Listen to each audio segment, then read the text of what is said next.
a lyrical place, but it's all good. How dare you put yourself in that position as a moral judge? I think you should keep quiet, because with that much blood on America's hands, you have no right to speak.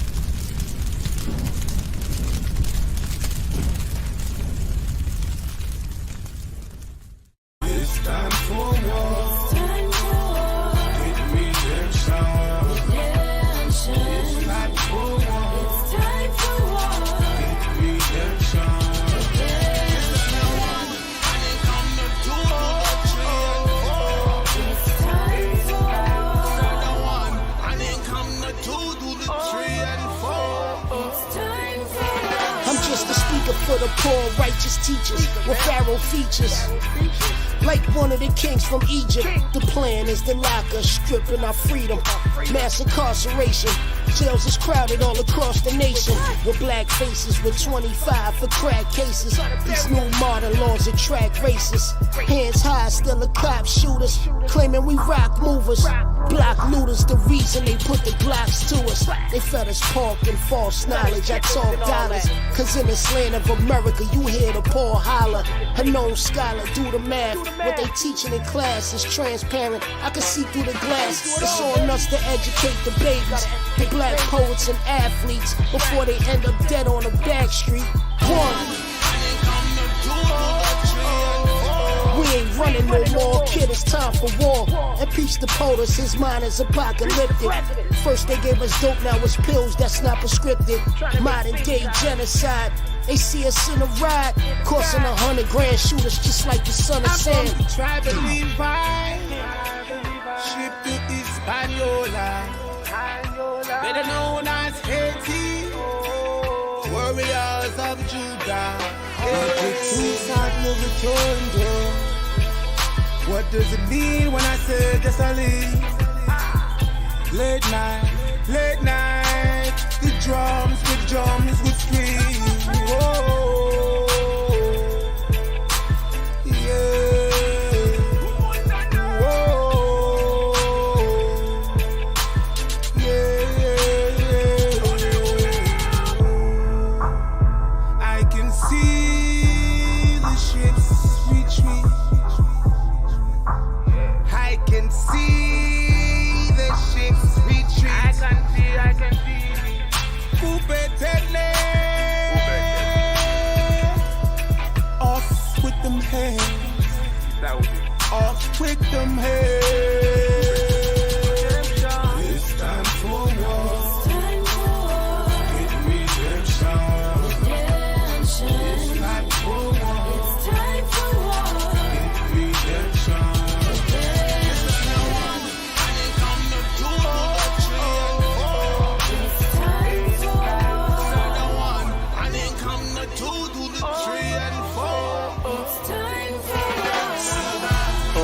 So what you know about them Zulus or the Asante? Salute to OC22 or Haiti in the swamps or where them alligators knew you. French threaded the locks who fear them not because of voodoo. Nazinga would have strangled you, moving like you need a piece of Amazons to murder you. No mercy, ask the Portuguese. Been the war, biggest one inside of you. Man the beast, death or victory. No surrender, we do not retreat. Word to Sunny Ali, the great Haile Selassie. Respect Muhammad Ahmed, that's who we call the Mahdi. If Turner caught you slipping, his machete will be dripping with the blood of opposition. He ain't spared children and women. Resistance is the mission, we pursuing with persistence. A coward gets beheaded on sight for lack of vision. This that men elect the second. Ketchwayo, Bembada, that Harriet escape flow, that Nelson, that Shaka. It's time for war. Get redemption. It's time for war.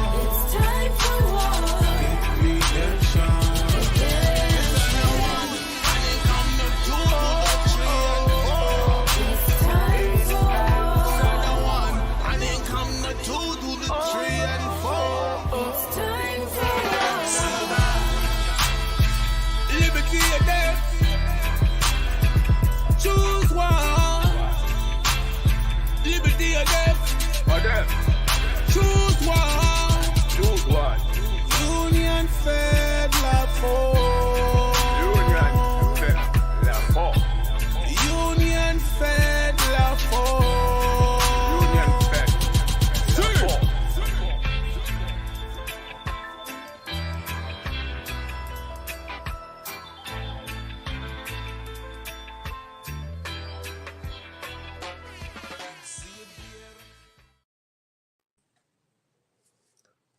Wow. That was a very, very intense vid, my brother.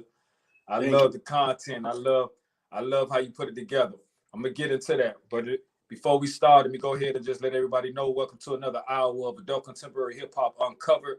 I am your host, the Incomparable Redd Fidel, aka Red Carpet Red. And this evening we have a very, very special guest. Someone definitely honestly new on my radar, man. I thought I knew quite a bit of MCs out there, man. So I'm blessed to have you on and be privy to actually be turned on to you, man.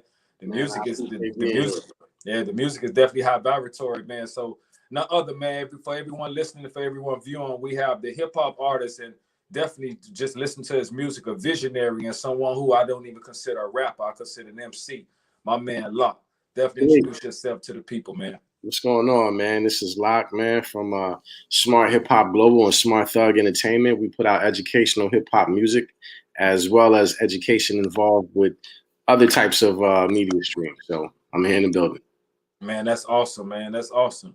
Well, look, man, I want to jump right into it because as a hip hop artist and also as a visionary like yourself, I tend to get into the real alchemy and science of the music. You know what I'm saying? I don't just listen to it. I'm like breaking all the elements down as I'm listening and watching it from a visual standpoint. And that video we just saw, for one, I would like to ask, how was it working with Capone? Because that dude is a legend in the game, man. It was good to see him actually still spitting too. But how was that union and how did that come about? Well, first of all, it was great working with him. You know, the dude's a professional, and he's a fast worker. That video, Redemption, when we recorded that song in that studio session, that was the first time where we really met, really had our first conversation. I reached out to a brother by the name of Mercury Beats, who was working with Capone at the time. I had Merc put me in contact with Capone. I told Capone I was interested in doing a song with him, but, you know, I do educational hip hop music. You know, I think he had to ponder it and do his homework and things of that nature. But he got back to me and said, you know, it was a go. We did the joint Redemption. We met in that studio session when we was recording, and it was cool. You know what I mean? We kind of formed. That was the beginning of a friendship between me and Capone. Shout outs to my man Jack Sparrow, who's also my man. Cherry Pie, who's on the hook, and Merc Beats for the track. But you know, great working with him.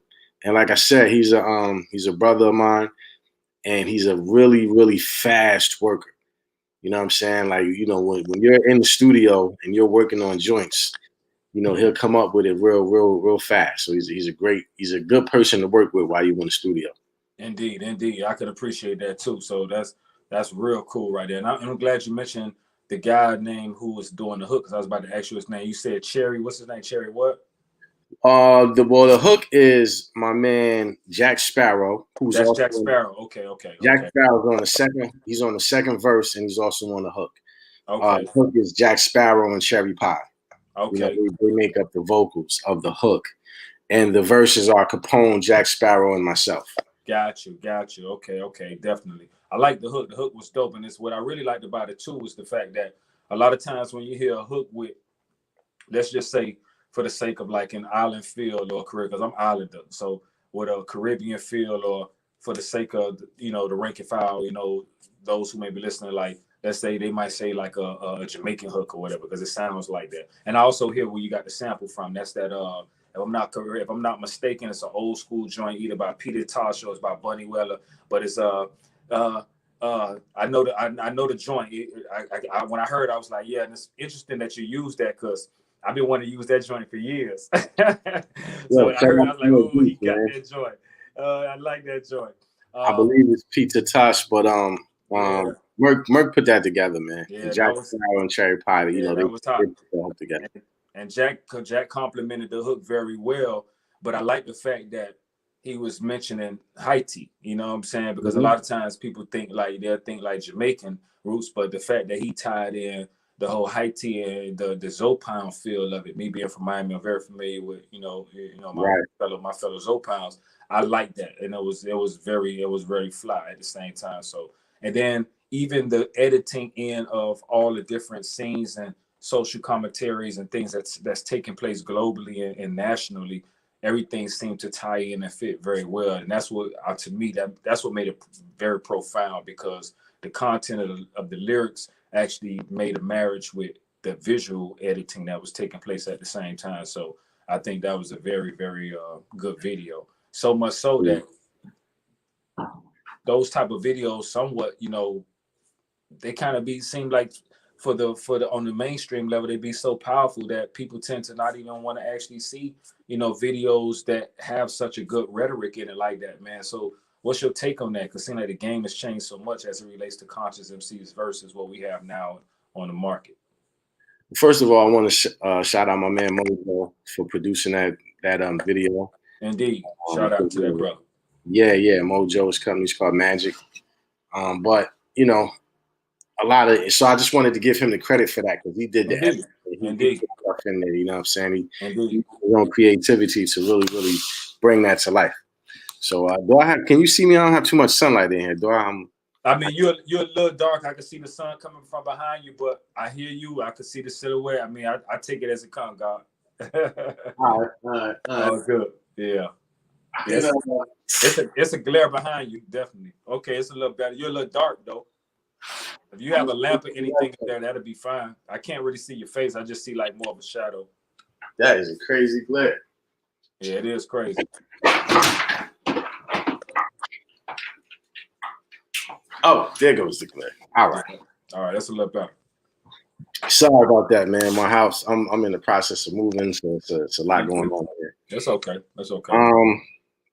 Now, about the creative process of the video and things of that nature. And your last question, I believe, was what do I think about that as far as how it is today with the messaging? Right, exactly.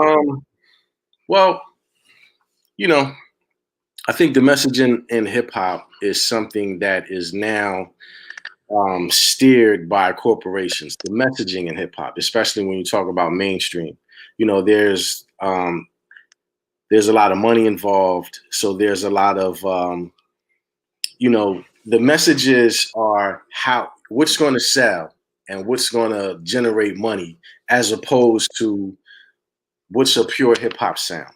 You know what I mean? Or what is the creativity, or what is the artist about? You know, the messaging is different. So when we do a video like that and we're talking about, you know, the name of the song is called Redemption. The first verse, Capone is talking about urban warfare. Jack Sparrow's talking about the Haitian Revolution. I'm talking about Black warriors from the past and coming up to contemporary, but I really kind of stopped in like the 1960s. Mm-hmm. So, you know, that song, our messages have to be different because of the content of the song. It's already going to put you in a different place. Mm-hmm. We're already talking about different things. Mm-hmm. So the messaging, even though you'll see certain things that's in our verse, but you'll see a lot of things that's going on in our community now because of the messaging, because it's a redemption song, because it's about urban warfare, because it's about war heroes, because it's about soldiers and their resistance to things. We're going to see those messages play out in a video. It's an inspiring thing to do, as long as this is the content that we're putting out. When you're talking about the hip hop that's being pushed out today, that's why I said, you know, the mainstream plays a different part. You know, these messages are kind of gone from the mainstream media. You know, these are not the messages that corporations want to push for a variety of reasons. You know, it could be, you know, there's you know, that's a whole different conversations as far as the meanings, because it could be they don't want the positive, or corporations are pushing negative images, you know, or I mean, it's not that simplistic, but, you know, there's just a whole machine behind the messages that people want pushed in the mainstream. So, you know, you don't really get to see as many positive images or controversial, or, you know, anything that's like a fight to power. You know, you're going to have resistance to that. It's crazy. You know what I mean? It's even during the month of Black History Month, I'll give you an example of what I'm talking about. You know, I did a song about Harriet Tubman. We did a song about slavery. We did a song about Martin Luther King. I put an album out called Black Matters in the month of Black History Month, which was a combination of songs from Lesson 1, songs from Lesson 2, and songs from Wolves, just to put out to the people. Every time we wanted to promote something, it was like, nah, this is violent or not. And this is educational hip hop music, but there was always something where in the streaming platforms that we use to promote our products, there was always a resistance to it. Even though we're putting out positive music, the language was bad. We're like, yo, there's no cursing. You know, we're going back and forth so that people can just push. There was always a problem. There's always an issue when you're trying to push out this type of music. If I was pushing out a totally different message, I would not have no problems. You know what I mean? I wouldn't be facing the obstacles that we face. So, you know, there's a real fight there. You know what I mean? It's a real fight. It's a real fight there. You can either acknowledge it or not. I totally agree with you. I can agree with you. It's interesting how they can say something like that is violent, yeah, and create so much pushback. But like you said, and something that's not violent, but something that's mentally and spiritually deteriorating, like the common music that we see today, that's so well accepted, and it all seems like it's really systemic, and it's like something that's really been put in place systematically to really gain control and manipulate and program the listeners to actually vibrate at a certain frequency that doesn't really match up with growth and development, but more so destruction and also the degradation of us on so many levels, man. And we see it being perpetuated and promulgated over and over and over in the music. And as an artist, that's one of the things that really disappointed me, and it was a disparaging fact for me, and I had to really accept that, because I consider myself a conscious MC for years. That's really all I ever really did, and I watched how conscious music at one time was like at the forefront, especially in the mid 90s and early 90s. It was like the end thing was to walk around with black medallion pieces on and African pieces on, and we promoted that. It was either God body lyrics or it was African. There's like that, the diasporic type rhetoric. Everybody, it was on this thing of educating ourselves, through Chris, through Big Daddy, through all these artists that really promoted that, and to see the music transmute and transmogrify into something else due to corporate. And I always felt like corporate, like you said too, I feel like corporations have come in, they saw how powerful the voice was. And they know that, they know that the voice was actually rooted from a voice of change. And I feel like they had to go in and they had to really turn the channel on that. And once they got a hold of it and brought in the capital, because these young artists now are making way more money than we did back in the day. I can give them that. They really clocking bread. But at the expense of getting that money, they also, to me, are more in servitudinal services, and they're more slaves than they are those that are free-minded and able to actually get music that educates, like you and I are doing, on our platform. So it's a hard thing to do, man. For me, I had really had to step away from it as an MC and kind of say, okay, how do I move forward and still doing music that I feel is pertinent, and at the same time that is edifying and creative, and not just something going along with the status quo. And that's what made me even come down to what I got now, this platform, Adult Contemporary Hip Hop, because I'm a little older. I'm in my 40s, so my mindset in my 20s is 20 years different. I don't think the same. I don't really entertain the same things, but I love the music, and I'm probably more of a better MC than I was back then. Back then, I was a good rapper, but now I'm a great MC. You know what I'm saying? So, those things come with time, and they come with wisdom, and most of all, they come with experiences.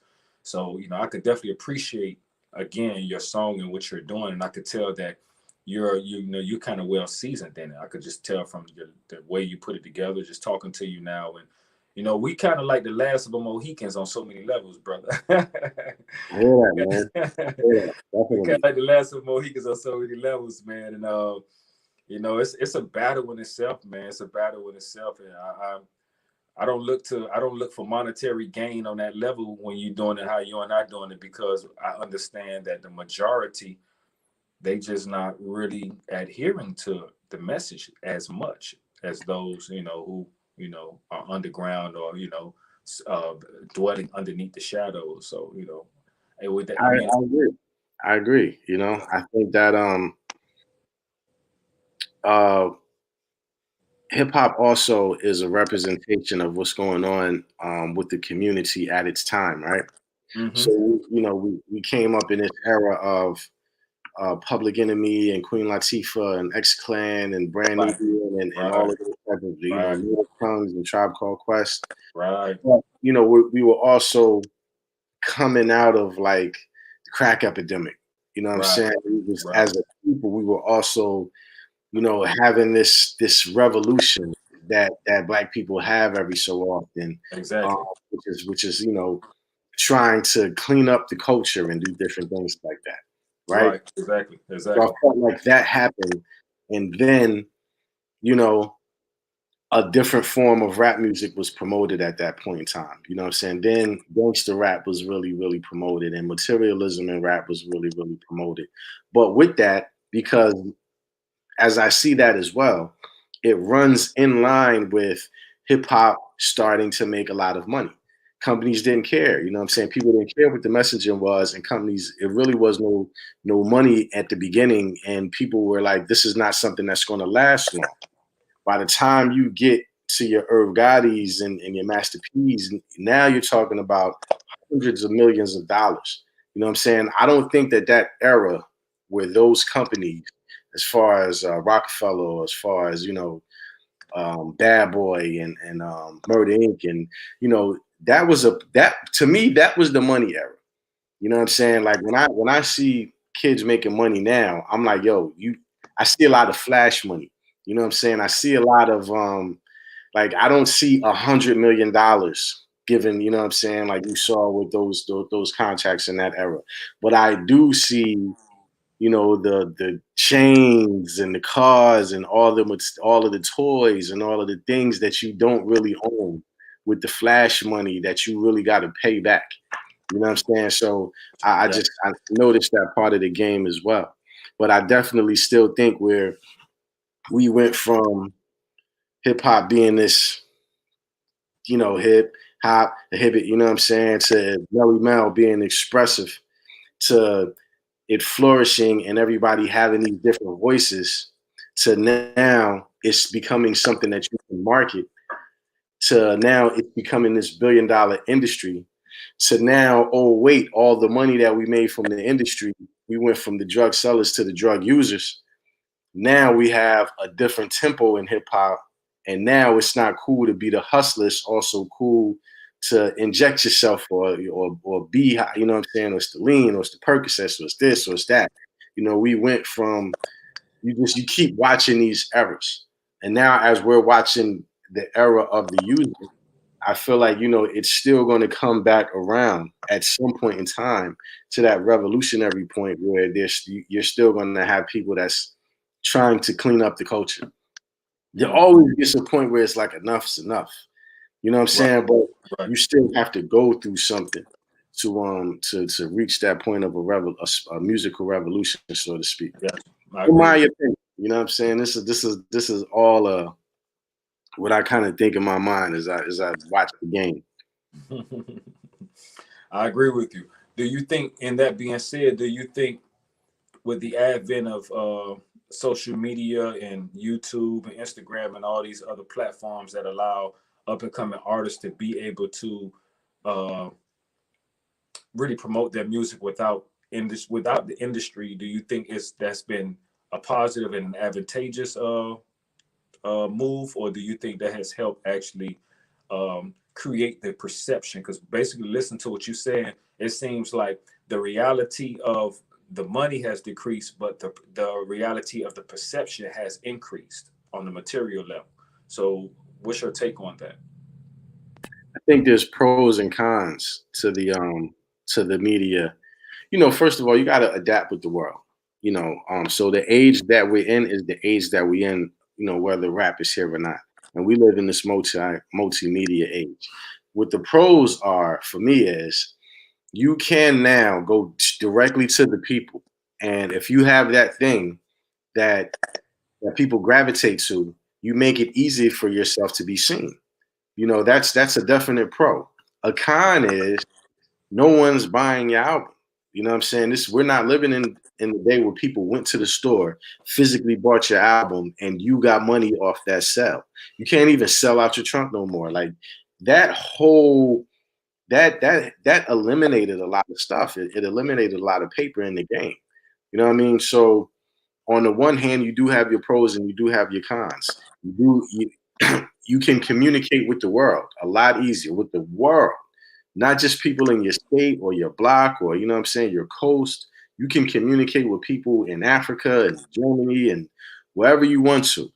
So the media is giving you that, especially if you go on there and work hard enough to do that. But with that, you know what I'm saying, there comes the saturation of the music, the freeness of the music. You having to now perform to get your money or sell merchandise. I was just about to say that. It seems like you have to sell a service. Now, the music is just the introduction to the artist, but now you have to accompany that with something, a service or a product to sell. Yourself. Yeah, yourself. You know, and that's why, in certain cases. It's interesting you say sell yourself. We've always had to sell ourselves, especially in artist development, but now it seems like the expense at which we go to sell ourselves is reaching extreme points, because now you got young male artists just really taking it to the extreme where I would say that how they look, and even our young women and how they present themselves is like, because of what the case in point, what you just said, having to sell yourself. So I just think go ahead. With that in mind, we have to bear in witness that artists are strange, right? So you can look at P-Funk, you know what I'm saying, George Clinton. If, you know, that was different, right? You know what I'm saying? In that era, when you talking about P-Funkadelic, when you talking about people, you know what I mean, getting off spaceships and performing, you know, that was a different, or let's take it another way. When we're looking at these artists today and we're seeing, you know, the media makes their behavior a lot more visible than the people that you don't see. So we're able to see the craziness or the wildness or the, you know, how a person's mind will go. We can see a lot more of that. You know what I mean? As opposed to if you're talking about somebody like Michael Jackson, you know, whatever you want to say, Mr. Childhood, whatever, you know, he got to a point where he bought a giraffe, he bought a monkey. Like, you know, he did things that people, that was kind of like extreme. I was kind of like bugged out. It's like, yo, what are you doing with Bubbles? Right? But it wasn't in the media age.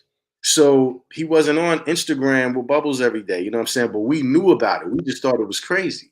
But if he lived in the era of Instagram, we would be like, yo, this is bugged out, right? So now you have people with that same type of, you still got your George Clinton, you still got your Michael, you still have your people that are going to think beyond what the normal person thinks as an artist. Because sometimes they say, you know, especially when you're an artist and they consider you like a sick genius, you know what I'm saying? There's still going to be these behaviors, but now there's so many people and there's so many ways that they can touch, that they can make their life public, that now that perception is like dominating what's being seen now. That's a great point you said. And as you were speaking, I was really doing the science on it. And I can agree with you, but I would like to add this as well. It seems like too, though, Michael Jackson was a great point. I want to expound on that, but it's like the artists that, to me, just from looking at that, who tend to, let's just say, have a more creative side visually, or I could say that, to me, almost gimmicky on so many levels. They, to me, have to do that to compensate for the lack of talent. Because if you really look at the real gifted and skillful artists, they don't need to do that. Like, the only one you bought was up that was a little kind of like artistically was Michael Jackson. And him, I think, was a different situation, whereas because we have to say that he's in a category by himself, from him being 5 or 6 or 7 to the point of being such and such. He has a psychological situation going on. But from an artistic place, to me, he didn't give you a perception like, let's just say like a Tekashi 6ix9ine, or let's just say like a Cyndi Lauper. You know what I'm saying? These artists wasn't really, Cyndi Lauper really wasn't a really singer like her contemporaries. We already know Tekashi 6ix9ine. I don't even see him like that. And so let's just say like some of these artists, new artists who really, from a perception standpoint, really create this whole such and such to be seen from the talent standpoint. Their talent doesn't supersede the visual. You know, Jay will never have to do that because his talent superseded. Kanye, I think, is one of them geniuses you spoke of, and he may have his moments of like weirdoism to me, but from a talent standpoint, you know that where that stands. So I think that Nas had never had to give a gimmick because the talent is high. You would never had to do that because your talent is high. So I think some of these dudes who lacking have a little talent deficit, they got to compensate that and balance that. Well, okay, how can I get people to see me then, at least hear my music and such and such? You know what I mean? That's how I see it on some of these fronts with the youth, and even like George Clinton. You brought that up. George Clinton, to me, very dope. He's probably more of a singer when he was started off in the group he was with. I want to say he was with the prior to him forming Parliament, he was actually a singer in the group. They wore suits and everything. I want to say it wasn't Harold Melvin. That was Teddy Pendergrass. Wow, yeah, I can't think of the group, but he was actually wanted to know that was him because he wore a suit. So when he transitioned to that Parliament, again, he came in that psychedelic era where they was using LSD, they was on acid, they were doing different things, and he just stretched it, you know. So, but if you really listen to it, he ain't really, the talent aspect wasn't really. I mean, I can't say I can't say he was a singer. I can't say he had that, but I can say musically he had a different ear and he had a different range, and he was a great arranger. But he did stretch it because he needed a way for people to. But then again, I can concur with you with this because Earth, Wind, and Fire used to have some bugged out outfits, but they really was right. You just said it was the LSD. you imagine Instagram in that era? Can you imagine that? Take that whole era, the whole Jimi Hendrix, take that era and put that on the gram. Yeah, you're right. I gotta acquiesce to that. You're right. Be something very, very strange. Mushroom. Oh man, them brothers, they was on some real psychedelics back then. Man. It would have been different, you know what I'm saying? And really we're living in a generation that's born into that. You know what I'm saying? My kids they born into that. So their whole mentality is drastically different. This is they're born into a generational change that came quick. You know, when I was born, there was no cell phone. You know what I'm saying? When I was born, there was no pagers yet. You know what I mean? We done passed the pager phase. We done passed the cell phone. And now we're, you know what I mean? Now it's apps. And now it's, we're lightning quick. We went from a singular place to a global nation. And these kids that's coming up, that's why they look at views different. That's why they look at likes different. They're coming into a different type of culture, and their mentality is not like ours. But we're like, we're half concerned with that because we just had to learn how to use it. You're coming into it, so it's like a part of your being now. Like, I need a like, I need attention, I need this, I need that.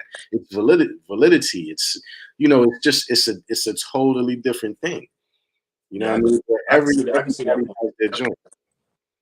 Yeah, that's real, man. That's real. Speaking of coming into it, what made you like start in hip hop? Were you a hip hop baby or something that it caught you in the youth like it did me, or what made you want to like pick up the microphone and say, you know what, I can do this art form. Let me do this. How did you get started? If I was in the third grade, I used to okay. I was a beatboxer.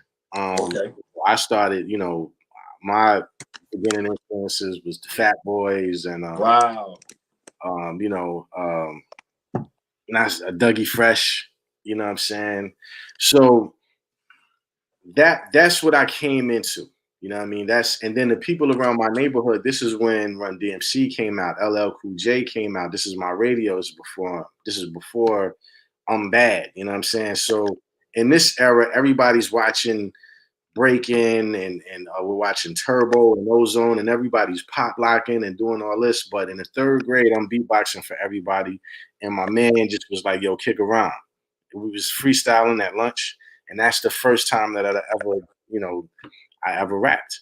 And then from then, I just never stopped. You know what I'm saying? I went from freestyling at a lunch table after beatboxing for a while mind you, just the third grade. So I've only beatboxing since maybe the second grade. You know what I mean? But fourth grade, I then formed my first rap group. You know what I'm saying? And then I just went on. What was their name? What was your name? Oh man, I don't remember. It was I remember my man's name. His name was Tyshawn Bradley, actually. But we ended up fighting at the end of the year, and I haven't spoke to him since. I'm from New Brunswick, New Jersey. I had moved into a neighboring town for 1 year, living with my grandparents. Okay. Well, moving into that neighboring town, you know, I'm from a different town. There was this war, and me and my man formed the group, but for whatever reason, by the end of the year, we fought right in the middle of class, and it was like the end of the year, and you know, I think I wasn't allowed back in class, and I'm not even sure if we've ever seen each other again. You know what I'm saying? I moved back to New Brunswick, and then I just moved around a lot from there. That was just my first rap group. I mean, we cool. It's not like no. No, I got you. Not like that. This was fourth grade actually. Wow, that's cool. That's interesting. Yeah, I remember. I think my name was King Bass. Still like beatboxing and rhyming a little bit. So I think my name was King Bass. That's awesome, man. That's awesome. Yeah. You say Run DMC. It's interesting. You say Run DMC, and that was one of Run DMC it's interesting because I never really wanted to. I didn't see myself rapping. I was an athlete, man. I played ball. You know, coming out of Miami, you know, football and all that was real heavy. You know, just like a lot of them boys, you know, went to the U. You know, with the Hurricane. You know, we was into football heavy, and I was really an athlete. And athlete as well, brother. Huh? I'm an athlete as well, brother. Yeah, you know what I'm saying. So you know, and at that time, it seemed like that was the only get out for young black males. You could dribble a ball, run the ball, or do something, or you pushing that weight. Mm-hmm. So my thing was, I was balling, man, but I always rhymed. Like I knew everybody's song. I could spit LL song damn near better than him. I could spit all Run DMC. I had a great memory. So a dude in my neighborhood wanted to be a producer. He was like always enamored with music. I'll never forget, he asked me and one of my comrades, who at the time was one of my fellow athlete partners. He was like, man, I want y'all to be, y'all wouldn't mind going to studio rap. And I was like, at first I was like, nah, man, I don't do no rapping. He was like, man, you always out here rapping and doing your little breakdancing thing. And I was like, I used to be breaking on my cardboard and everything, windmilling. Yeah. So I said, that was my thing. So I could centipede and all. I mean, I was so small and thin, but I was, nimble. So I ended up going to the studio, man, and I kid you not, son, it's like the first rhyme I ever wrote. I wrote my man part too, because he wasn't really a writer, but I wrote his little part. The first rhyme I wrote, I got a record deal, man, off that joint, and I never looked back. I was 15, turning 16. That's crazy. And we got a record deal in Miami, and I got bit by that bug, man. I played football up into high school, but then I broke my collarbone. I was a running back and cornerback, broke my collarbone. It wasn't the same when I tried to come back the next year. I kind of was running the ball with a little trepidation because, I was fearful of that getting hit. But the rhyme was growing inside me. We was doing little shows around town. People starting to get to know us. And I just quit that. And I wrestled for 3 years. I was really good at wrestling. So okay. I left it all alone, man, just for that microphone. You know what I'm saying? So that rap it's contagious, but when it's true to you. Because here it is, I'm telling you something that happened when I was 15, 16 years old. And right now I'm 48 years old. So that should tell you something. I still have the same fervor and the same feeling when I hear a fly beat or I get to want to rhyme that I did when I was a teenager. So I know that this is something that the Most High, I was born a griot. I was born this, you know what I'm saying? I'm born a poet, along with all the other hats I wear outside of music. But this right here is what I do. You know what I'm saying? I'm a sensei at this. Likewise, I can see it in yourself. So I just shared that story because it's interesting how it catches us in our youth. But it saved me too, bro, because you mentioned the crack era. At that time, every dude around me was getting in the game. All my niggas was getting the game, and a lot of them ended up getting locked up. And God bless the dead. Some of them, they left here, prematurely because of the lifestyle of that. And I could have easily been funneled into that and then been lured by the money and by everything else. But I always knew that I had to be in the studio, or I was doing a show, or it saved me. It saved, and then me becoming conscious real early. By the time I got like 18, 19, I was on that X Clan. Like, dude, it was so strange. Everybody in Miami doing bass music. Here I am walking around the neighborhood looking like Brother Jay. I got the earrings in my nose. I got the bones on. You know what I'm saying? Yeah. I'm spitting God body lyrics. Every time you saw me, I had a chew stick in my mouth. You know what I'm saying? Yeah. No doubt. Nobody in the neighborhood had locks. I had locks. When I saw De La Soul, I was twisting my locks. Wow, it was so bad, man. I had locks every day. I had the mushroom. That was a whole other vibe to attribute back to what you say about being an artist. As an artist, we explore our creativity. I was exploring my creativity so early that drugs was not even what I was a part of. Actually, I was talking to my niggas against drugs. Like, man, you poison our youth, community black man. I'm on there with my black man, salam alaikum thing. I was in the Nation of Islam. I'm serving bean pies.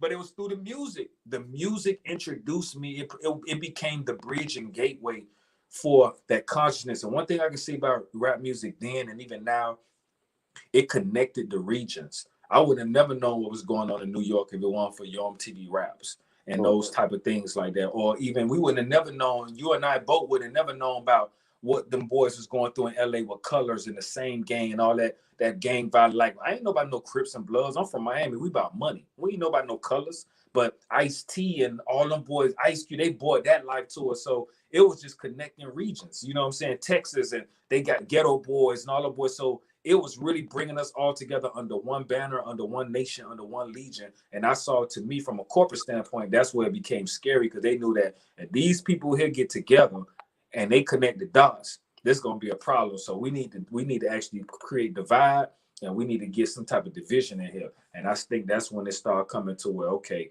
how can we break this down? Because too many of these brothers starting to become aware. You know what I'm saying? Through Public Enemy, through all the groups we aforementioned, like the S-Clans, even Nas speak street rhetoric, but he always was lacing it with some type of jewel. He always had a jewel in his music. Nas always had a jewel. AZ, all YZ, Poor Righteous Teachers, all them dudes that really was dropping jewels early, man. So, that's what changed me. And, not to be too, long-winded, but that really, man, I always get excited about when I think of rap from those days, because it truly, man, it saved me on a lot of levels. I was a live wire, but I knew I loved music. I knew I loved to rhyme. Everybody in the city knew what I did. So, that saved me, man. It definitely saved me.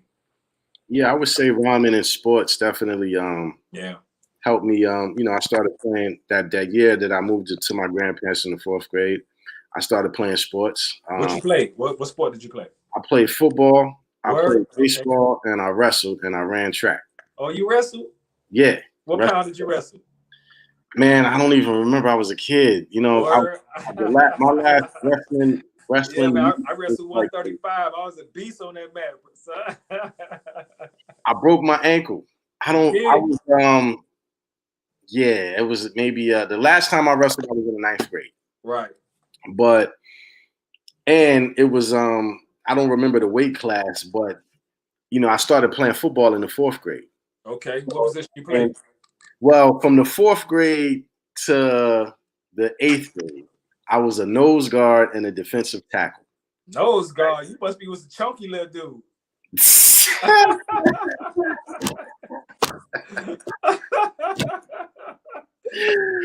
Oh man, nah. I was short and stout. I was just a short, stout, strong kid. Okay. When I got to 9th grade, I played middle linebacker and running back.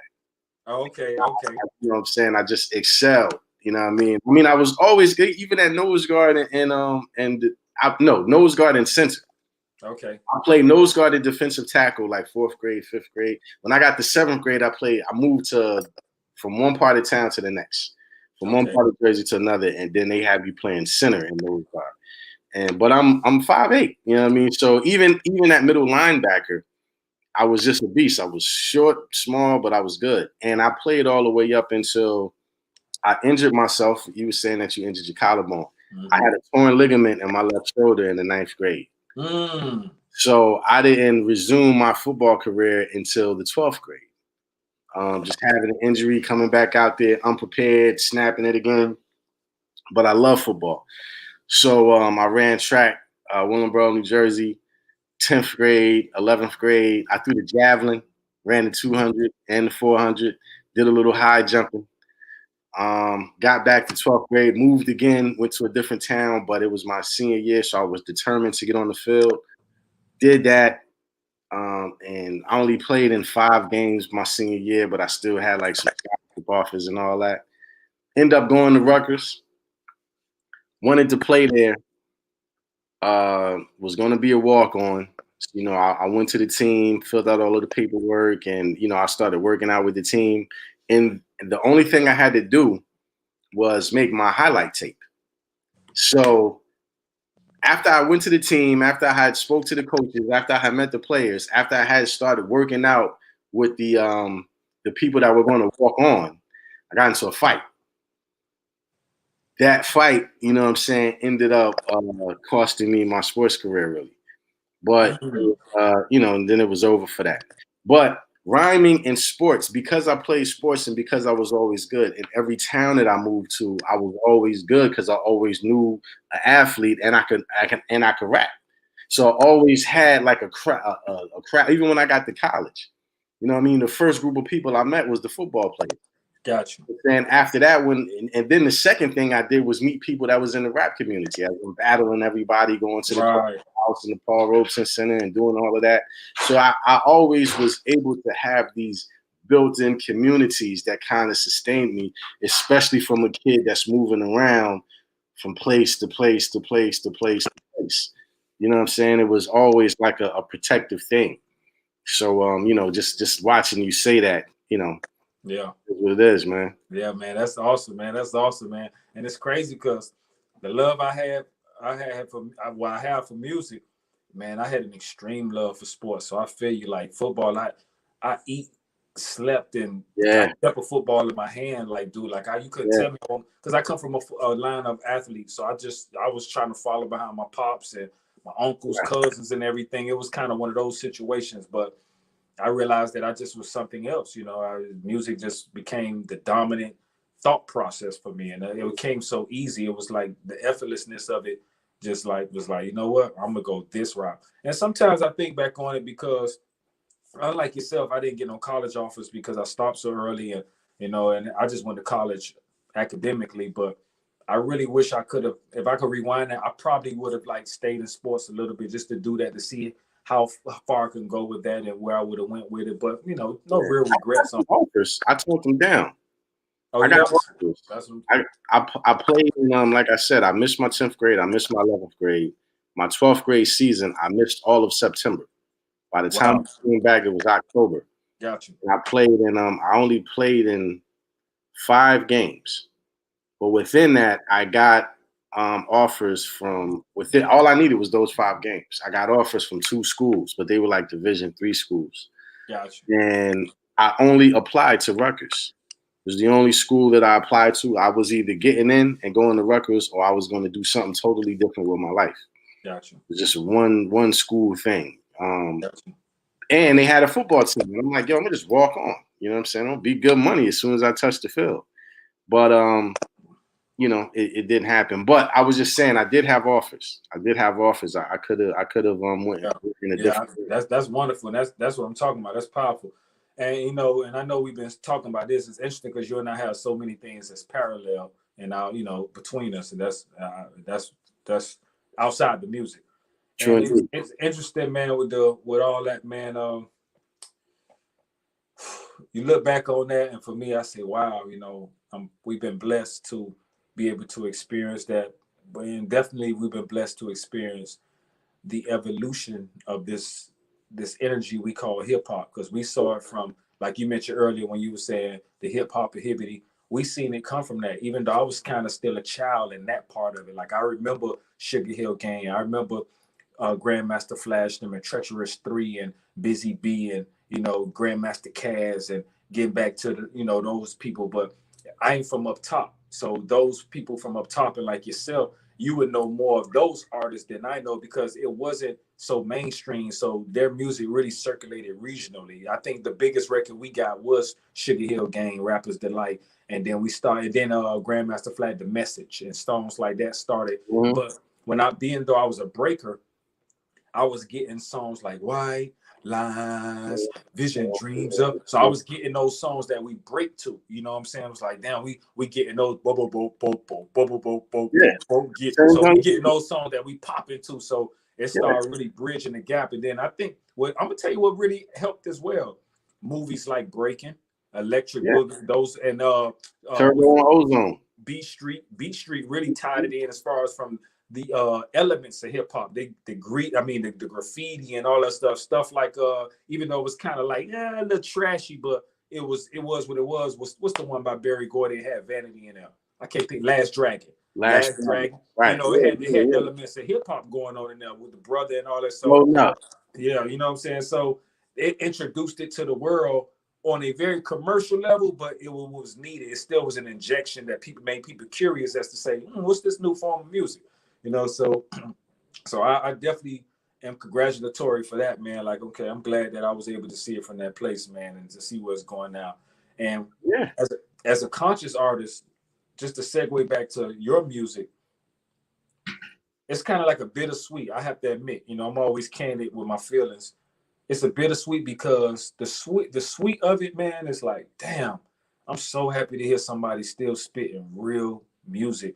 And not real music from a place of the melody and tonation of it, but from lyrics. And like, you could tell the brother really mean what he's saying, and he looks like what he's saying. And somebody really care enough to still inject some educational music into it. And the fact that you say you do educational hip hop, it kind of spoke loud to what I was feeling and seeing in your video and hearing your song.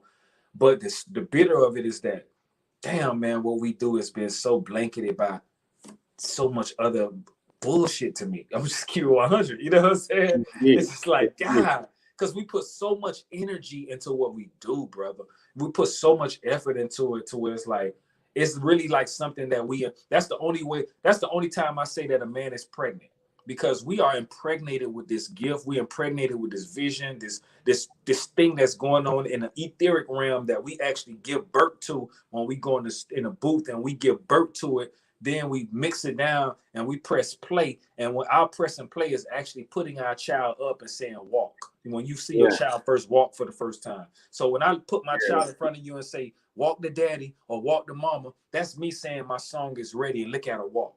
You know what I'm saying? So it's like, damn, you know, so when I look at it from that place, I'm like, damn, our children not even being seen no more. Like, I got all these kids in here now. You know what I'm saying? I got a plethora of children, you know what I'm saying? But my discography is vast, and I'm pretty sure you got a lot of music, but damn, it ain't like it used to be. So it kind of makes you wonder, because I got so many of my partners who started music with me, they don't do it no more.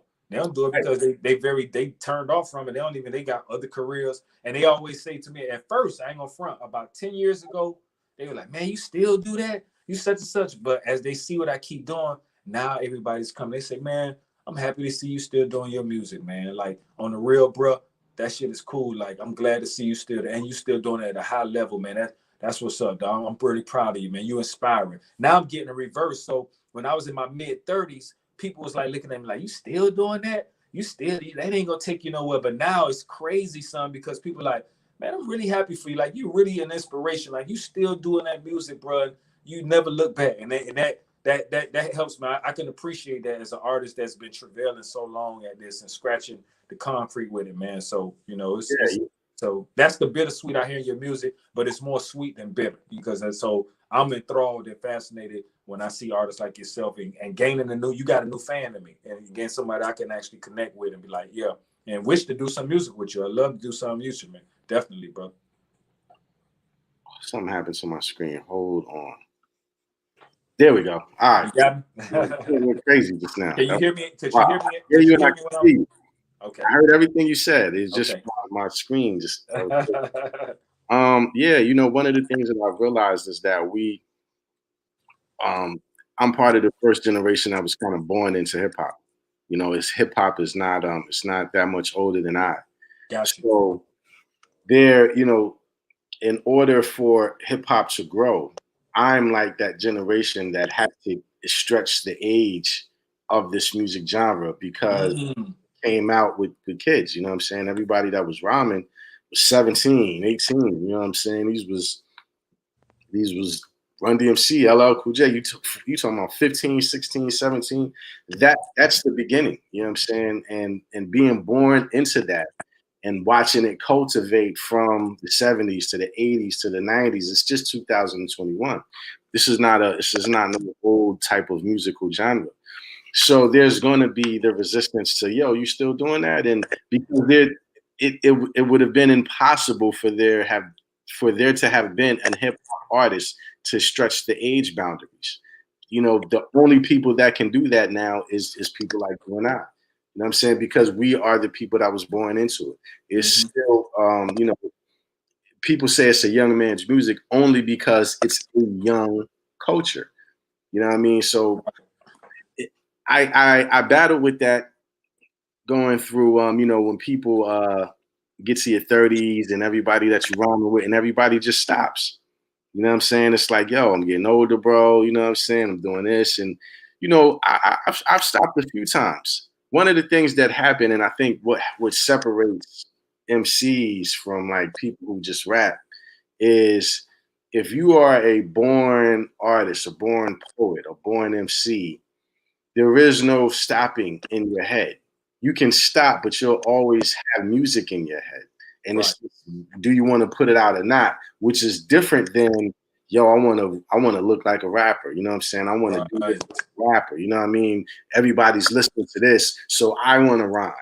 That's different than songs in your head, melodies in your head, music that's just in your head. You know what I'm saying? Like, yo, I'm stopping. I'm not going to the studio. But then you old 16. You know what I mean? Just from that's catchy. That's, you know what I mean? So there's a difference than somebody that really, really got it in their heart. You're not going to be able to stop. You know what I'm saying? You can't tell Luther Vandross to stop singing. You're not going to get a Trump. And I'm using him as an example. I know he's I totally understand. You know what I'm saying? You're not going to get anybody from any other culture of music to stop ever. You're not going to stop a jazz player. You're not going to stop an R&B. Why you think the Rolling Stones still tour? You know what I'm saying? Like, they're not going to stop. So I'm so, man, believe me, brother, I am so happy to hear you say that, because that really, I have to admit, man. And one thing that I like to do on my show again is be transparent and real, because that was a battle for a minute with me, man. I've just come to a place of balance with that, because I'm a realist. At the same time of being an artist, I'm a realist, and I'm a thinker. I'm a heavy thinker. You know, so I live in a cerebral place, and I battled that myself. Like, damn, am I too old to still be doing this? Because the world and its surroundings and those you care about can have a persuasion on you after a while if you continuously let certain things get inside your ear gate. So I had to really just be real with the I am inside of me and who I am, not only who I am, but what I am. And like you said, I hear music constantly. I'm talking to you and I'm hearing already 16s, because I was playing a beat earlier that I'm gonna go because I got my own studio that I'm gonna go upstairs and probably play with, that I'm hearing the words already. And then you giving me ideas, talking to me. You says that I can't turn it off. I don't know what that is. It's just like, it's infinite. You know what I'm saying? I can't. So that's the thing. You know what I'm saying? Like, that's what made me say, okay, for me to continue doing this, I have to create a genre that speaks to me on the level where I'm at. Not only me, but those who are in my age bracket, my genre, and do the things I do. And that's how I came up with my whole adult contemporary hip hop thing. And glad to see there's other artists doing it like yourself, like you. And I think that it's time now, and it's ripe. The season is ripe for us now to really come and bring a new genre of rap. I'm not, without degrading, and I don't talk about what the youth are doing. I congratulate them. And the thing about it was so sweet is that if you keep rhyming, I'm speaking to the youth now in this sense, if you keep doing music, it's inevitable for you to actually enter into this genre called adult contemporary, because you will become an adult, you will become older, and you can't keep doing what you were saying in your 20s. You're going to have to come see me like the funeral home. You're going to have to come see me. It's inevitable. You're going to have to come in this lane that you and I are not in. So we can call it educational, how you calling it. We could call it, I got another partner call it adult rap. He does adult rap thing, but at the end of the day, we're all speaking and saying the same thing and actually creating the same frequency of music that's speaking to us where we're at on our level. And it's time for a radio station. It's time for a platform to recognize that and provide adult contemporary hip hop that's educational, like yours, that's adult rap for like my partner does, that speaks to us. And I think that for me, I think that it will even help our adults, because how often have you seen adults dancing to their children's music or twerking to their children's music? They 30 some years old and you listening to some little kid or whatever. To me, that's a digression mentally. Because when we were younger, we might have listened to our Run DMC, but our mamas and daddies listened to their music. And we respected their music. We knew about Teddy P and all that from them because that was their music. But our kids now, or the adults now, are growing up with their kids' music. And there's no divide now. And that's why I think that this right here, what you and I are doing, creates a divide, an appropriate divide that actually speaks to us where we're at, and it'll give more balance to the mental growth. And also I think it'll provide more understanding. And also, shit, why can't we continuously do this until we're older? Nobody's telling nobody's telling no singer to stop singing. Why can't we continue to do this till we're older if we're still effective? Why I got to go to an old school hip hop concert to hear MC Light or Big Daddy Kane saying songs that they did in the 90s? Why can't they still continue to record? You telling me they're still not dope? You're telling me I still got to listen to Ain't No Half Stepping that was done in 89 or 88 when Big Daddy Kane is still one of the most fire MCs? I'm pretty sure he got some newness in him. You know, I say that to say, like, we still can make music and still get paid and create a lifestyle off this, and not just be recognized for something we did when we were kids. You know what I'm saying? So you know what happens though, as I want to interject, and I hate to cut your wisdom, but just on the point that you just said, go ahead. You cannot stop.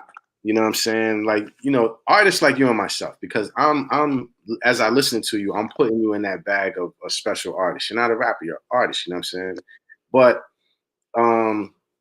people stop. You know what I'm saying? You can't stop at 20 and pick it up at 35 and think that you're gonna get your groove back into the studio. For sure. You know what I'm saying? You can't stop at 30 and then pick it back up at 40. You gotta, even if you pause, you gotta like pause but keep the music in your head. You know what I'm saying? You can't just come back because it's something that you want to do. You gotta come back because there's music in your heart that you want to spill out. You know what I'm saying? So when you listen to a lot of old school artists, in my opinion, there's, like, for example, Jay-Z. Jay-Z is an artist. So he can be 50 years old and he could put out an album that's dope because he's an artist. He has the lyrics in his head. You know, he gave the story of, I used to write rhymes and then I kept them in my head. And, you know, that's his own gift. And however he chooses to express it or recognize it or do whatever he wants to do, but that's his gift. So him, like us, I think being older than us, is part of that generation where you never stopped writing. You didn't take time off from your bars. So now when you come out, you can still give out something fresh. You're still in tune. You know, it's a job of this first generation of that's being born into to hip hop to expand the culture. You know what I'm saying? To expand the age limit, because that's a fight. So anytime you have that fight, it's not going to be an easy thing. But there has to be people like Black Thought, like Jay-Z, like you and myself, or like a Styles P, or like or like a Royce the 5'9", or, you know what I'm saying? Or people that's continuously Snoop Dogg. You know what I'm saying? Putting out bars and rhyming and just not stopping. And, you know what I mean? There has to be the people that continue to do that, other than the people that's like, I'm rhyming, but I'll hang it up. Oh, I think it's cool now. Let me go back into the studio. That's not going to work. You know what I'm saying? Because it's not going to sound authentic, and you're not going to sound, in my opinion, because the people that I've heard and the people that I've watched do this, you get out of step with that rhythm. I agree with you. I agree with you. That's a great point you just made. It speaks to one or two individuals I know who are getting back into the music, and I'm applauding them for getting back into the music. But what I do notice is, from a style standpoint and from a rhythmic standpoint of cadence and let's just say relevance, it sounds dated. when I told my comrade, I say you got to catch up with now to with the style. Of course, what you're saying is fire, but people ain't listening to what you're saying if you ain't catching their attention about as far as the flavor. You're just giving food and you didn't season it. Now you got to put some seasoning on it. You kind of got to like dress that thing up and give it some swag or whatever. And it's interesting you say that because all my life, every year, I must be did a project. The biggest pause I might have taken was probably a few months to a year, but I still was rhyming and writing. I just didn't put anything out. Yeah, So it's like, to me, it's like it goes back to you and I was speaking when we were speaking about sports. It is a sport to me. And I take it so serious that I'm competitive. If you and I were to do a song, I like you. But on the mic and in the booth, I'm gonna tell you straight up, you better go for it because I'm going at it. You know what I'm saying? Because I'm such a competitor that your pen better be sharp as my pen because I'm not sparing no nothing on it. And that's what we spar like that. And to me, that's healthy. You know, I don't have, you know, that's what keeps the elevation raised when you do that. You know what I'm saying? So I agree with you. I kept doing it for years and years because my son, my kids in their 20s. I got grown kids and they be like, damn, Bobby, you still be spitting. I'm like, I never stopped. Any artist could do, I could do. You know what I'm saying? Like, because I never stopped. And I had to really come to the realization myself, like, damn, I never really stopped this. So my partners who started trying to do it again, they sound like when they stopped, which was probably 15 years ago. So I'm like, nah, dude. And they want to do a song. I'm like, man, you gotta get your balls up, bro. Yeah. I don't want to put you on here and embarrass you, bro. Shout out to Busta Rhymes. You know what I'm saying? Like that's another artist who you can tell keeps rhyming. Yeah. You know what I mean? Yeah. But to something else that you just said, when I did that song Redemption, with me, myself, Capone, and Jack Sparrow. So the only people in the studio at that time, it was me, Capone, Jack Sparrow, and Mercury Beats. It was just when we walked. This is my first time meeting.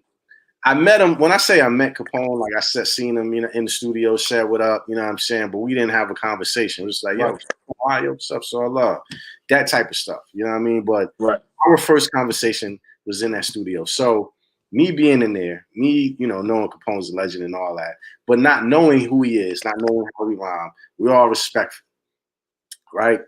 So when Jack Sparrow comes in, because I'm like, yo, Capone, I'm glad you're here. I appreciate you getting on the track. You know what I'm saying? I'm doing all of that. Jack walks in and he's like, yo, you know, Capone, I think you're dope. He was like, Lak, you already know you my brother. He was like, I just want y'all to know when I go in this booth, I'm busting both of y'all ass. Okay. You know what I mean? Changed the whole tone of all of the piece that we trying to, like, you know what I'm saying, get and establish. He was like, I just want you, I'm busting y'all ass. You know what I mean? Like, no disrespect. Sure. Like, but I'm coming for your heads. For sure. He was like, damn, you know what I'm saying? When you listen to Redemption and you hear us going and you hear us doing what we do, you know, so Jack Sparrow went off and set it off. We had to cut some of his joint off. We went on forever. And then Capone went in, you know what I'm saying? But at this time, it's like, yo, I'm going in. Nah, I'm going in, God. Nah, you know what I mean? We done threw all of the niceness out the window. You know what I mean? So when you listen to it, brothers going in. Listen to it again. Like we are going in, you know. Oh, man, I would definitely do that. Reason. So, you know, that's what I get when he was like, yo, I'm coming for you. Hey, man, so I tell him, man, hey, we could chop it up, Drake. You know, do what we do, but boy, in that boot, let's get to it. You know, and I'm very serious in that boot, professional. When I'm doing features with people, I tell them, you know, I get to it. You know what I'm saying? So it's like, because I believe what we're doing is we're laying our legacy, brick for brick. You know what I'm saying? And I need something that my grandseeds and, you know, my seeds can, you know, appreciate and in time, if it ever gets out like a Picasso painting, you know, it could be revered. It'd be like, yo, whoever this artist was in his day, he had great strokes in his paint. You know what I'm saying? So I'm trying to be on some shit like that, my brother. You know, I was really pushed by Capone in the studio. I mean, listen, I put out Lesson 2, and you'll find Redemption on Lesson 2. I didn't push that album the way that I truly, truly wanted to, because once I connected with Capone, we gravitated to one another and started working on the Wolves EP. You know what I mean? So in the process of me wanting to really, really push out Lesson 2 and do all of the stuff that I planned, it was like we pushed out Lesson 2, but then we paused and we started working on Wolves. But every studio session and every time we got in there, it was a battle. You know what I'm saying? It was just a war of words. Very respectful. You know what I mean? But a definite war of words. And one time I was particularly pushed when we did the song Footprints.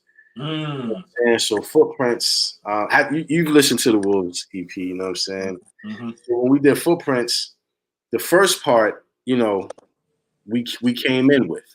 You know what I mean? We heard the beat in the studio, I guess so say it's a Tuesday night. You know what I mean? So, we come back Thursday and, that's kind of how we did it. We listened to the beat, we came back to the studio a couple of days, But in the studio, if you listen to that song, it's two parts. It's the first part and then the hook come in and then it's the second part. Okay. So when you're listening to that second part, and when I'm telling you about being pushed, we came in with the first part. It went off, and Capone was like, "Nah, it can't be done there." You know what I'm saying? Let's come up with this last part right now. So he writes his joint. You know what I'm saying? Go in the joint, spit it, come back out like, "All right, you know what I'm saying? Hurry up, let's go." That, you know what I'm saying? So then I write my part. You know what I'm saying? So we record it again, right? So you got the first part, you got the hook come on, and then I think I come on, but we're writing these parts. So we do that. And Capone was like, I don't want it to be done there. You know what I'm saying? Write another part. So we're in the studio writing these, you know what I'm saying, writing our rhymes, like right there, right on the spot, very quick. I'm really used to, even though I can write in the studio, sometimes it'll take me an hour, you know what I'm saying? It'll take me, I'll take my time, try to get into the zone. It doesn't take me, days and all of that, but, depending on what it is, but I like to work with it, but sometimes when you're working with Capone, he's going to push you because he's a fast writer. People will be surprised at how quick the man's pen is. You know, Wow. so yeah, he's another bar machine that doesn't get credit, but Yeah. I see what he does, you know what I'm saying? But that was an example of being pushed. That was an example of being in the studio and already having your joint, and then you coming into the studio, and then somebody's saying, "Write more, right now, finish it up." That's what's up. That's when the inspiration hits you, man. I can appreciate that too. I can appreciate that. It's like it's kind of like you had a sensei in there. He was like, we need to do one more kata. We need to do, you know what I'm saying? We need to do one more, you know what I'm saying? Write another. It was like, yo, write another 8 bars. Man, write another 8 bars. For sure, man. That's what's up, man. I would have loved to have been a fly on the wall in that session. It sounds very, very enlightening, man. Very enlightening moment. That's the Brooklyn joint when you listen to it. You know what I mean? I'm gonna listen to it again, man. I'm gonna eat some dinner, lay back, I'm gonna vibe. I'm gonna put some earphones on the studio, and I'm gonna pump you up and vibe to you, man. I'm gonna vibe with you, man. Yeah, man. Sure, man. Hey, who would you consider like who is your favorite MC? Like who inspires you the most? The most I can't say. There's different eras. So in the beginning, it was Rakim, Big Daddy Kane, LL Cool J, and Kool G Rap as rappers. Okay. I started out beatboxing, so I was inspired by the Fat Boys and Dougie Fresh. Gotcha. I tried to mimic them. I can still beatbox to this day. Kind of nice, you know what I'm saying? But okay. But it was, Rakim and Big Daddy Kane lyrically had a huge impact on me. You know what I'm saying? Those two particular brothers. LL Cool J was just a real cool dude. You know what I'm saying? Bad was like hard and aggressive, but at the same time smooth. And it just resonated with my character. You know what I'm saying? Just being a calm person, but being also hard and aggressive at the same time. You know what I mean? And then Kool G Rap, once Road to the Riches came out, and you're listening to everything that's happening and how you're thinking and how you want to live in your community and everybody's hustling and all that, that brought about a whole different thing that I'm listening to.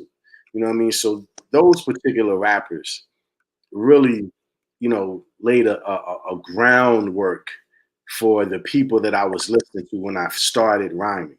I didn't want to sound like anybody else, but I definitely took pieces from all of them. Because the other thing that happened was there was people in my community in New Brunswick, New Jersey, who were just rappers on the block. Mm-hmm. So it was always the nice dude that was in the neighborhood. You know what I mean? For me, it was a dude, I think his name was Santiago, I believe. You know what I'm saying? It was old as, He was a friend of my older cousin, but he used to be really, really nice with freestyling and beatboxing. So I would listen to him and pick up little things. You know what I mean? So Right. people on that you heard on the radio, but everybody was a rapper in your community. And the nicest person was the person that you kind of would take a line from or something like that. Right, I got you. Yeah, you know what I'm saying? And as time grows on, you go from that era. Redman had a big influence on me. You know, and Nas had a huge influence on me. You know, you're talking about when Nas came out, he kind of changed the culture of MCing to me. You know, there always like Rakim came out, and I think Rakim changed the culture of hip hop. Rakim, his style, his lyrics, I haven't heard that before. You know what I mean? Rakim was different. Right. When Nas came out, he kind of changed the culture of hip hop to me. Right. Now you got MC. He's working with a bunch of producers instead of, you know what I mean, the one producer thing. You know what I mean? His storytelling is great, but it's the gangster, so it's the visual. But yeah, you're right. All of that was another shift in hip hop. You know what I'm saying? And then that led to another shift, which was now everybody got money. You know what I'm saying? But everybody kind of had their era. You know what I'm saying? The gangster era was Snoop Dogg and all of that. Even though I was listening to NWA, I was still on the East Coast. So I'm still gravitating to A Tribe Called Quest and De La Soul and artists like that. You know what I'm saying? And Redhead Kingpin and you brought up a relic when you said that. Wow, Redhead, I forgot about something. Yeah. That was one of my favorite artists back in the day. I can still quote his lyrics. Redhead, I'm gonna tell you, because I used to be a dancer too. It was inevitable. I always could dance. So Redhead, I used to steal in my choreography. I used to steal a lot of his moves because he was a great dancer. Redhead, I used to steal a lot of scuba scrap moves. I used to steal a lot of Steezo moves. Okay. Kid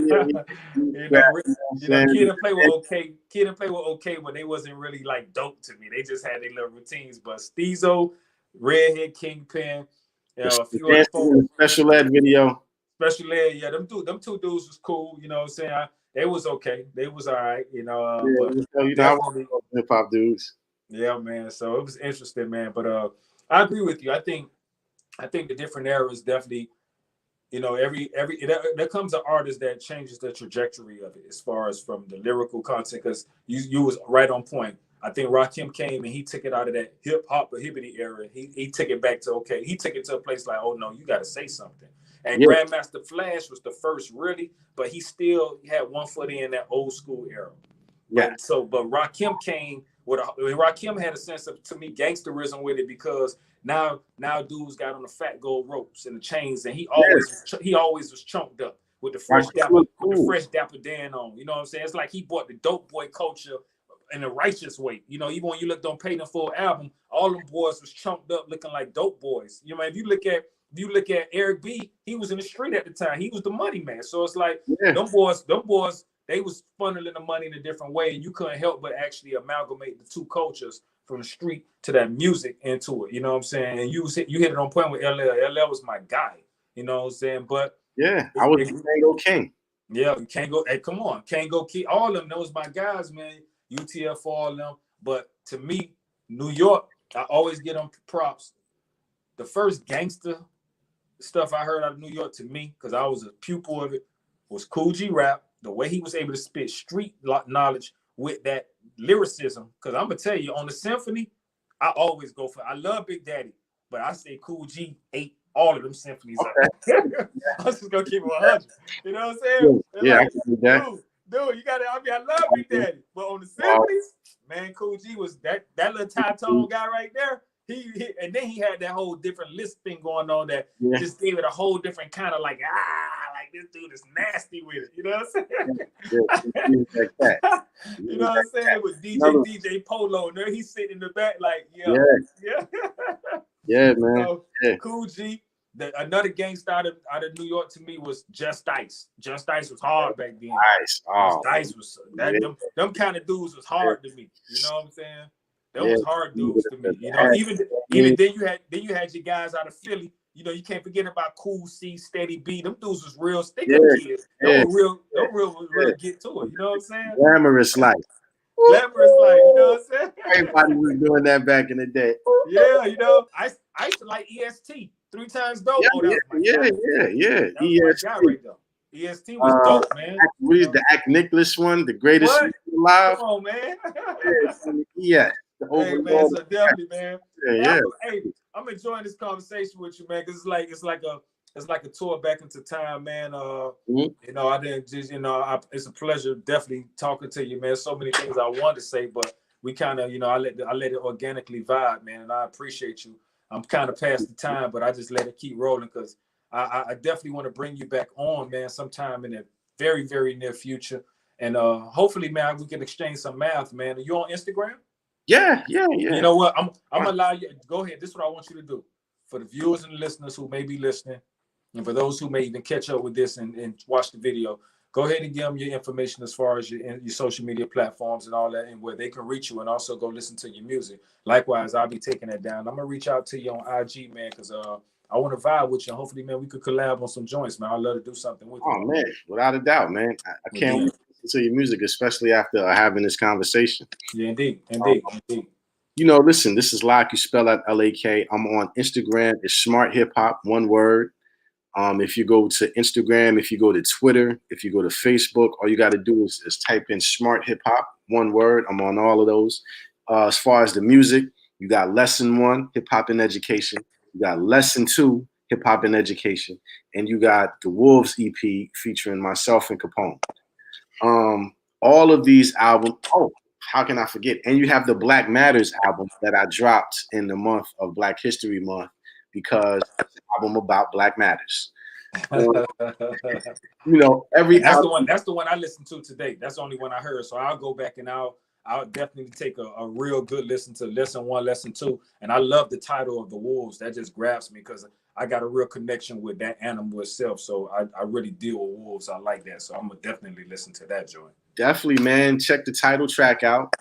Also, okay. You know, Wolves, we came up with that idea by a conversation that we was having in the studio about animals. Okay. Recognizing that wolves were one of the smartest animals and how they moved in packs, you know what I'm saying? And we was like, you know what? We're gonna call it EP Wolves. And that's how we kind of came up. And I had a concept that I was sitting on for years where I wanted to talk about wolves from the past and I wanted to talk about modern day wolves.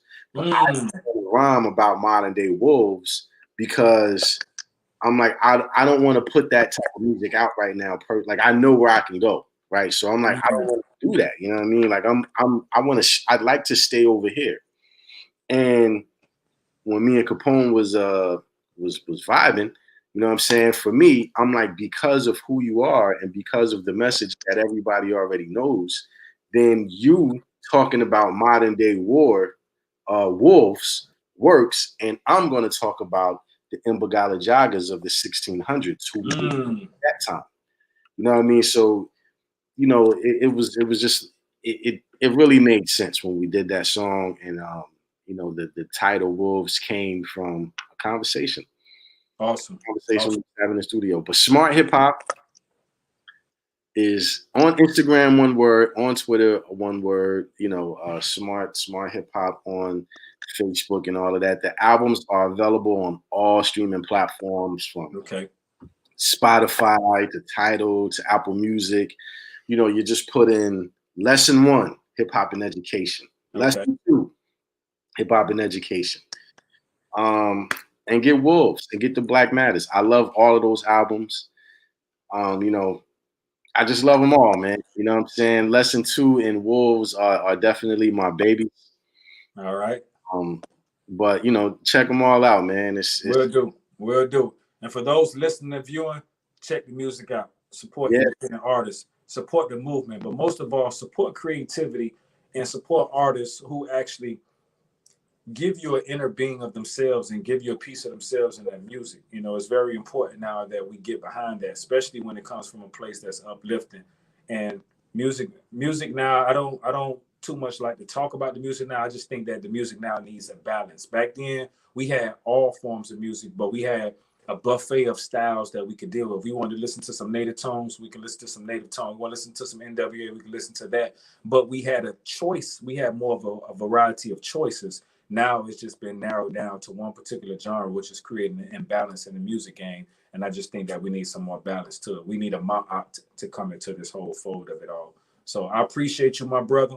I look forward to building with you, collabing with you, and I definitely want to bring you on, like I said, sooner than later. And again, man, thank you for your time. Thank you for your energy. And I've really, really enjoyed speaking with you, dude. Thank you, man. And I appreciate you having me. Platform like this is the reason that hip hop is expanding. We need this to continue and we need this to survive. And I thank you, brother, for giving me the opportunity to be on your show. Indeed. Indeed. Namaste, my brother. Salute. Peace, family. All right.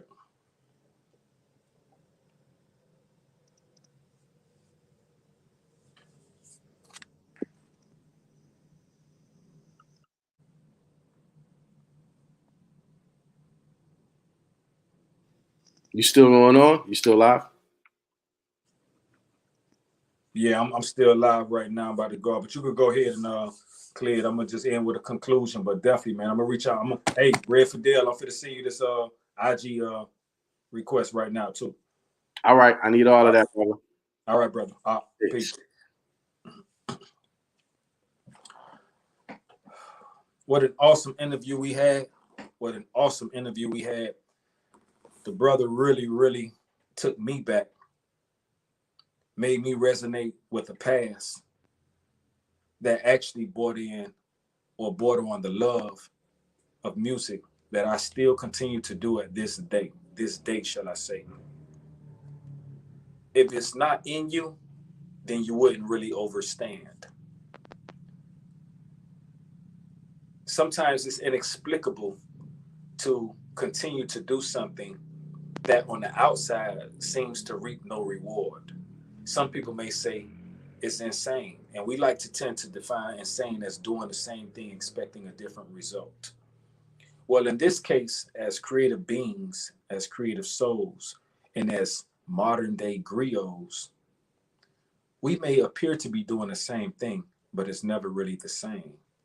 And the expectation of wanting something different is never really an expectation at all, because we've already got the fulfillment out of the creativity.